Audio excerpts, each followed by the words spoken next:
Good morning student. आज हम exercise 4.2 का फिफ्थ सम करेंगे। इससे पहले वाले सम हम पहले वाली वीडियो में कर चुके हैं। देखते हैं फिफ्थ सम। एक समकोण त्रिभुज की ऊंचाई इसके आधार से 7 सेंटीमीटर कम है।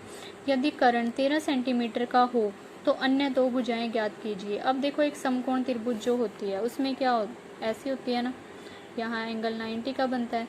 इसमें क्या दिया गया है कि उसकी ऊंचाई उसके आधार से कितनी कम है, 7। ठीक है, आधार से, तो आधार हमें पता ही नहीं है तो वो तो मानना पड़ेगा। अगर ये क्या हो, x हो, तो वो उससे कितनी कम है, 7 कम है, तो मतलब x माइनस 7। ठीक है, और कर्ण कितना है, 13 सेंटीमीटर। तो अन्य दो भुजाएं निकालनी है, मतलब जो ये आधार और ऊंचाई है वो निकालनी है। कर्ण की मेजरमेंट हमारे पास दी हुई है। ठीक है, तो इसके लिए माना आधार वो क्या हो जाएगा, x, तो ऊंचाई क्या हो जाएगी, x माइनस 7। कर्ण क्या दिया है, 13 सेंटीमीटर। अब मुझे एक बात बताओ, जो कर्ण है उसका फॉर्मूला होता क्या है, कर्ण की स्क्वायर बराबर किसके होती है, आधार की स्क्वायर प्लस लंब की स्क्वायर। तो कर्ण क्या है इसमें, 13, मतलब 13 की स्क्वायर, आधार की स्क्वायर मतलब x की स्क्वायर, लंब की स्क्वायर माइनस x माइनस 7 की स्क्वायर, यही होगा ना। ठीक है, तो अब इसको सॉल्व करेंगे। 13 की स्क्वायर होता है 169, ये एक्स स्क्वायर, ये ए माइनस बी की स्क्वायर वाला फॉर्मूला ओपन हो रहा है, वो किसके बराबर होता है, ए की स्क्वायर प्लस बी की स्क्वायर माइनस 2ab के। ठीक है, तो एक्स स्क्वायर बी की स्क्वायर क्या आ जाएगा, मतलब 7 की स्क्वायर माइनस 2ab की वैल्यू a इंटू 7, तो 169। एक्स की स्क्वायर प्लस एक्स की स्क्वायर क्या हो जाएगा, 2x की स्क्वायर प्लस 7 की स्क्वायर क्या होता है 49, और ये क्या आएगा 7 टू ज़ा 14x। ठीक है, अब इसको उधर ले जाएंगे तो 2x स्क्वायर माइनस के 14x प्लस के 49, और ये माइनस के क्या हो जाएगा इधर आके माइनस के 169। 2x स्क्वायर माइनस के 14x, 49 को जब इसमें से माइनस करेंगे ये आएगा माइनस के 120 इक्वल टू 0। अब फैक्टर 2 कॉमन आ रहा है तो 2 कॉमन ही ले लेंगे। 2 कॉमन लेंगे तो अंदर क्या बचेगा, x की स्क्वायर माइनस के 7x, अंदर क्या बचेगा 2 6 12 60। ठीक है, 2 से डिवाइड करने पे यही आ रहा है। ये 2 उधर लेके जाएंगे तो ये क्या हो जाएगा, इसके साथ 0 हो जाएगा। तो x square minus 7x minus 60 equal to 0। ठीक है, ये तो सिंपल से सॉल्यूशन है, आपको इसमें दिक्कत नहीं आनी चाहिए क्योंकि इस टाइप की बहुत सारी इक्वेशन हम अभी तक सॉल्व कर चुके हैं। ठीक है, अब फैक्टर बनाने हैं, फर्स्ट और लास्ट की मल्टीप्लाई 60। तो अब 60 के ऐसे फैक्टर बनाने हैं कि प्लस माइनस करके 7 आ जाए। तो 60 को वही मेथड आपका पुराना प्राइम फैक्टर कर लो, ये आएंगे।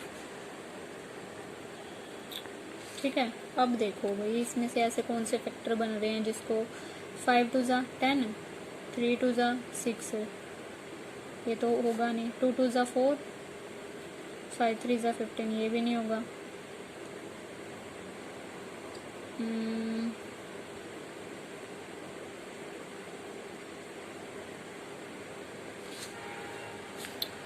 क्या आएगा,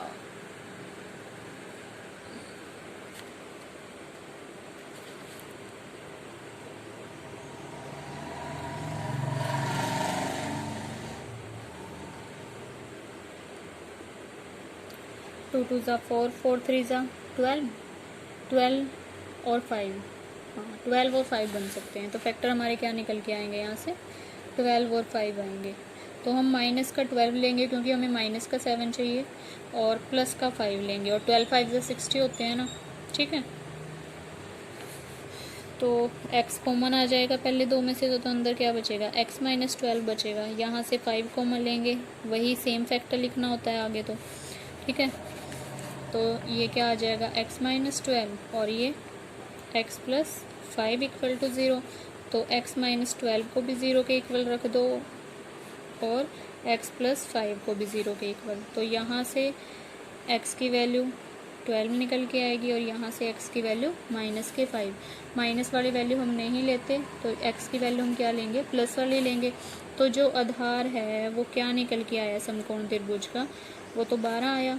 और ऊंचाई क्या आई, वो क्या थी, उससे 7 कम थी। तो 12 - 7 वो क्या आई, 5 सेंटीमीटर और ये 12 सेंटीमीटर। ठीक है, ये इक्वेशन का सॉल्यूशन आई थिंक ब्रीफली अब समझाने की ज़रूरत नहीं है आपको, ये तो आप कर ही लोगे। मेन तो इक्वेशन की हम कैसे बनाते हैं वो आनी चाहिए आपको। अगर स्टेटमेंट समझ आ गई तो इक्वेशन बनाने में कोई दिक्कत नहीं होती, आगे तो आप सॉल्व कर ही लोगे। ठीक है, अब देखते हैं सेकंड सम इसका क्या है। देखो, एक कुटीर उद्योग एक दिन में कुछ बर्तनों का निर्माण करता है। एक विशेष दिन यह देखा गया है कि प्रत्येक नग की निर्माण लागत उस दिन के निर्माण किए गए बर्तनों की संख्या के दुगने से 3 अधिक है। क्या है, बर्तनों की संख्या। तो पहले तो हमें बर्तनों की संख्या ही पता होनी चाहिए, तो हम उसी को मान के चलेंगे। ठीक है, तो माना निर्मित बर्तनों की संख्या क्या हो जाएगी, x। तो उसने क्या बोला है, लागत कितनी है, बर्तनों की संख्या के दुगने। दुगने मतलब x का दुगना 2x, उससे 3 अधिक, तो 2x + 3। ठीक है, यदि उस दिन की कुल लागत कितनी है, 90 रुपीज। तो निर्मित बर्तनों की संख्या और प्रत्येक नग की लागत ज्ञात कीजिए। तो हमने निर्मित बर्तनों की संख्या तो क्या मान ली, x, और लागत क्या होगी 2x + 3, क्योंकि वो क्या थी, उसकी दुगने से 3 अधिक थी। तो प्रश्नानुसार उसने कुल लागत कितनी दी है, 90 दी है ना। कुल लागत क्या दी है, 90 दी है।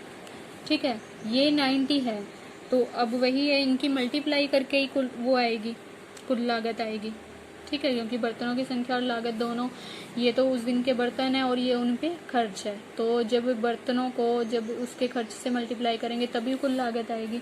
तो कुल लागत उस दिन की कितनी है, 90 है। दोनों को मल्टीप्लाई करेंगे तो ये क्या आएगा, 2x² + 3x। अभी ये इधर = 90, इसको इधर लेके आएंगे तो -90। अब 19 2 जा फर्स्ट और लास्ट की मल्टीप्लाई, तो क्या आई, वो 180 आई। अब 180 के ऐसे फैक्टर बनाने हैं जिसको प्लस माइनस करके क्या आए, 3 आए। तो अब वही 180 को करते हैं, तो ये 90 आएगा, ये 45, 3 पे जाएगा, फिर 3 1 = 3, 3 5 = 15। तो देखो, एक तो 15 है, 3 2 = 6, 6 2 = 12। तो 12 और 15 को जब मल्टीप्लाई करेंगे तो वो 180 ही आएगा। ठीक है, 3 2 = 6, 6 2 = 12, 12 और एक क्या है हमारा 15। तो इसके फैक्टर क्या आ जाएंगे हमारे, 2x² प्लस के 15x माइनस के 12x। ठीक है, क्योंकि तभी भी प्लस के 3x आएगा आंसर। तो यहाँ से क्या कॉमन आ रहा है, सिर्फ x कॉमन आ रहा है इन दोनों में से। तो इन दोनों में से x को कॉमन लेंगे तो अंदर क्या बचेगा, 2x + 15। और यहाँ से देखो क्या कॉमन आ रहा है, अब अंदर 2x आना चाहिए, तो 6 2 = 12 होते हैं, तो 6 कॉमन आ जाएगा। ठीक है, अंदर क्या बचेगा, 2x + 15 = 0। तो एक फैक्टर तो यही 2x + 15, और एक फैक्टर हमारा क्या आ जाएगा, x - 6। तो इसको भी 0 के इक्वल रखो और x - 6 को भी। तो ये क्या आ जाएगा सॉल्व करके, -15/2 और ये 6। तो माइनस की वैल्यू हम नहीं लेते कभी भी, प्लस की वैल्यू लेते हैं। तो x की वैल्यू हमारी क्या आई, 6 निकल के आई ना। तो वो क्या होगी, निर्मित बर्तनों की संख्या कितनी आई, निर्मित बर्तनों की संख्या कितनी आई, 6, और उन पे लागत कितनी है, दुगने से 3 अधिक। x की वैल्यू रख दी यहाँ पे, 6 दूनी क्या हो गया 12 + 3 क्या आएगा ये 15। तो लागत कितनी आई, 15 रुपये, और बर्तन कितने बनाए, 6 बर्तन। ठीक है, आई होप आपको समझ आया होगा, और समझ आया होगा तो चैनल को लाइक सब्सक्राइब और शेयर ज़रूर करिएगा, क्योंकि अभी तक भी बहुत बच्चे हैं जिन्होंने चैनल को सब्सक्राइब नहीं किया है। Thank you.